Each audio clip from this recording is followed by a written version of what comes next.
क्या पहले दिन के बाद इंडिया बैकफुट में है? इंग्लैंड ने 302 रन बना लिए, तो इंडिया को कल इंग्लैंड को कितने रनों पे रोकना होगा? क्या पहले दिन के बाद इंडिया बैकफुट में है? इंग्लैंड ने एक दिन में 302 रन बना लिए हैं, तो कल इंग्लैंड को भारत को सेफ होने के लिए कितने रन का अंदर अंदर आउट करना पड़ेगा? चलिए चलते हैं, बात करते हैं India versus England fourth test day 1 review में। तो होता क्या है, टॉस से शुरू कर लेते हैं।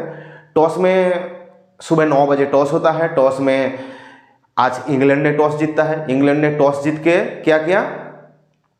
बैटिंग चुनी एज एक्सपेक्टेड, क्योंकि पिच क्यूरेटर ने बताया था कि इस पिच में टर्न होगा, पिच में क्रैक है, तो जितना टाइम जाएगा पिच स्लो होता जाएगा, प्लस स्पिन भी होता जाएगा, तो बैटिंग करना नॉर्मल था इंग्लैंड के लिए। जो भी टॉस जीतता वही बैटिंग करता। लेकिन इंडिया के लिए आज फिर से एक डेब्यूटेंट आया, आकाशदीप। क्योंकि बुमराह अवेलेबल नहीं थे इस मैच में, या फिर आप कह सकते हो बुमराह को आराम दिया गया है, क्योंकि लगातार 3 मैच खेले हैं, तो एक मैच फास्ट बॉलर है, तो एक मैच का आराम तो बनता है बुमराह को। तो बुमराह के बदले आज टीम में कौन आया? आकाशदीप। तो 9 बजे मैच शुरू हो 9:30 बजे मैच शुरू होता है। पहले ही 2-3 ओवर में इंग्लैंड को हाथ खुलने नहीं दिया। उसके बाद आकाशदीप का एक अंदर आते हुई गेंद, जैक क्रॉली का विकेट बिखरता गया। तब लगा कि वाह क्या बॉल था, लेकिन बाद में पता चला कि वो नो बॉल था। लेकिन ये एक हार्ट ब्रेकिंग मोमेंट है, इंडिया हो या फिर इंडियन फैंस हो, सबके लिए, क्योंकि जैक क्रॉली इस सीरीज टूर्नामेंट में फॉर्म में था। अगर जैक क्रॉली कुछ ज़्यादा रन बना जाते तो इंडिया को दिक्कत में आना पड़ता था ना, क्योंकि इंडिया को 4th इनिंग्स बैट करना पड़ेगा। ये सबसे बड़ी प्रॉब्लम है तो क्योंकि टॉस हार गया तो एक छोटे छोटे चांस को भी ग्रैब करना पड़ता होगा। लेकिन बाद में थोड़ा बहुत जैक क्रॉली खाता को हाथ खोले, उसके बाद आकाशदीप का जलवा आया फिर से। पहले बेन डकेट, फिर से ओली पोप का तो आउट ही नहीं दिया था, रिव्यू लिया, बाद में ओली पोप आउट हुआ, फिर से जैक क्रॉली का एक और बार विकेट बिखर दिया। मतलब आप पहले 6-7 ओवर में आकाशदीप के खाते में 3 विकेट थी। मतलब पहला 3 विकेट ही आकाशदीप ने लिया था। हालांकि सिराज एक्सपीरियंस बॉलर है, लेकिन पहला 3 विकेट आकाशदीप ने लिया। तब लगा कि बुमराह का कमी शायद इस मैच में नहीं खेलेगी। हाँ, ये बुमराह तो कोई बांध नहीं सकता, लेकिन इस मैच में बुमराह नहीं है तो किसी को भी तो हाथ ऊपर करना पड़ेगा ना। बुमराह का कमी खलने नहीं देना है टीम को, क्योंकि बुमराह नहीं है। एक एक्चुअली इनएक्सपीरियंस टीम है। इस सीरीज में चार डेब्यूटेंट आया है, तो ये भारत के लिए मैनेज करना तो मुश्किल है ना। तो यंगस्टर को परफॉर्म तो करना पड़ेगा। तो उस आकाशदीप का भी क्या स्टोरी था। तो बिहार से आया हुआ, बिहार से सिर्फ बंगाल में आके रणजी खेले, फिर से टीम में आए। उसके पिता का देहांत हो गया, पिता खेलने नहीं देना चाहता था उसे क्रिकेट, फिर से आया और आज छा गए पहला मैच में ही। बाद में बात करते हैं। तो उसके बाद 3 विकेट तो गिर गया, लगभग 47 रनों में, 47 या फिर 57 रन पे 3 विकेट गिर गया।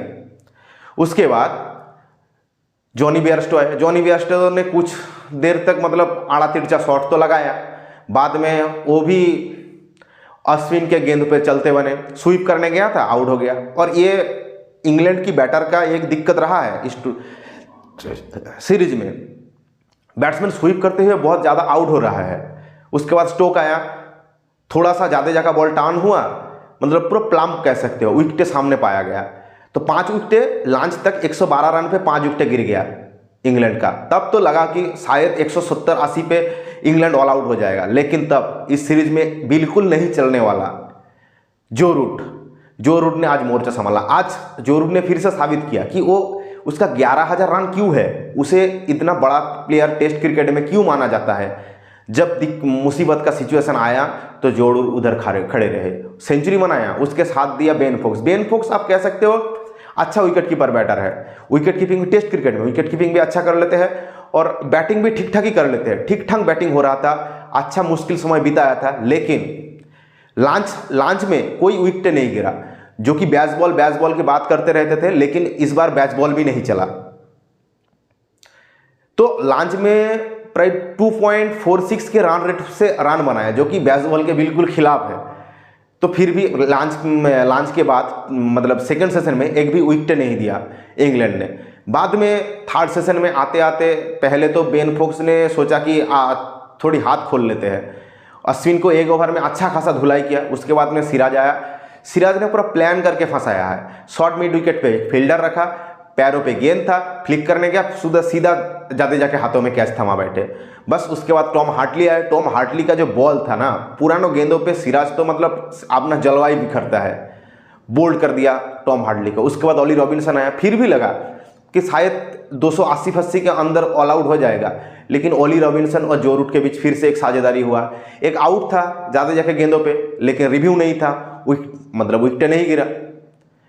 या फिर आज शायद ऑल आउट भी हो सकते थे, या फिर 8-9 विकेट गिरे थे, लेकिन 7 विकेट है। कल कितना रन बनाएगा पता नहीं। मुझे जो लगता है इंग्लैंड को 350 के अंदर रोकना पड़ेगा और इंडिया को अच्छे से बैटिंग करना पड़ेगा। कल इंडिया को एक पहला सेशन में सेकेंड इनिंग्स में 100 से ऊपर लीड चाहिए इस मैच को जीतने के लिए। तो अभी बात कर लेते हैं थोड़ा सा रोहित शर्मा के बारे में। बहुत सारा लोग कहेगा कि मैं देख रहा हूं बहुत सारा लोग रोहित शर्मा को क्रिटिसाइज कर रहे हैं। भाई क्यों? अगर टीम जीत रहा है तुम बॉलर को क्रेडिट दे रहे हो, अगर टीम हार रहा है तो तुम रोहित शर्मा को क्रेडिट दे रोहित शर्मा को मतलब क्रिटिसाइज कर रहे हो। अब बिल्कुल पागल हो गया। एक आदमी को अगर आप उसके हारने पे अगर उसको क्रिटिसाइज करोगे तो जीतने पे भी उसको क्रेडिट देना पड़ेगा ना। अगर आपको नहीं लगता तो बिल्कुल क्रेडिट मत दो रोहित शर्मा को जीतने पे। मैं नहीं बोलता हूं क्रेडिट दो, लेकिन हारने पे ही उसका गलती मत निकालो। अगर आउट होगा तो बॉलर आउट किया है, अगर रन पड़ेगा तो कैप्टन खराब है। यार कोई तो कह रहा था, देख रहा था किसका फैन, पिछले मैच में जो रोहित शर्मा के हेलमेट पे बॉल लगा था, कोई कह रहा था कि शायद फील ह्यूज हो जाता तो अच्छा होता। भाई कैसा इंडियन फैन हो आप? हमारा टीम का कप्तान है, आप उसे मारना चाहते हो? एक मतलब कैसी सोच है? आपको शर्म आता है? आप खुद को इंसान बोलते हो, आपके अंदर कोई इंसानियत बची है क्या? अब देखो उसको क्रेडिट मत दो, लेकिन आप ये देखो एक सीरीज में 4 डेब्यूटेंट को खिला रहा है, और जो भी बाकी 2-3 भी 6-7 टेस्ट मैच ही खेले हैं। मतलब आप कह सकते हो पूरा 6-7-8 न्यू प्लेयर लेके टीम चला रहा है। अब उसको क्रेडिट मत दो। आकाशदीप को आज खिलाना मुकेश कुमार के ऊपर, ये क्या बेवकूफ़ी है? तो ये कैप्टन का क्रेडिट नहीं है, कुछ भी कह सकते हो। और ध्रुव जुड़ेल, आप देखो रोहित शर्मा के पास विराट कोहली नहीं है, केएल राहुल नहीं है, ऋषभ पंत नहीं है, फिर भी मैच जीत रहा है, तो उसका क्रेडिट अब दो। टीम का ही कप्तान है, हमारा देश का कप्तान है, उसका क्रेडिट देना सीखो। तो क्या कहते हैं, कल शायद इंडिया मुझे तो लगता है 350 के अंदर ऑल आउट कर लेगा, और कल फिर से रोहित शर्मा एक 100 मारेगा, ये मैं कह सकता हूँ, देख लेना। और सरफराज भी अच्छा खासा ही खेलेगा। ठीक है, तो आज के लिए बस इतना ही।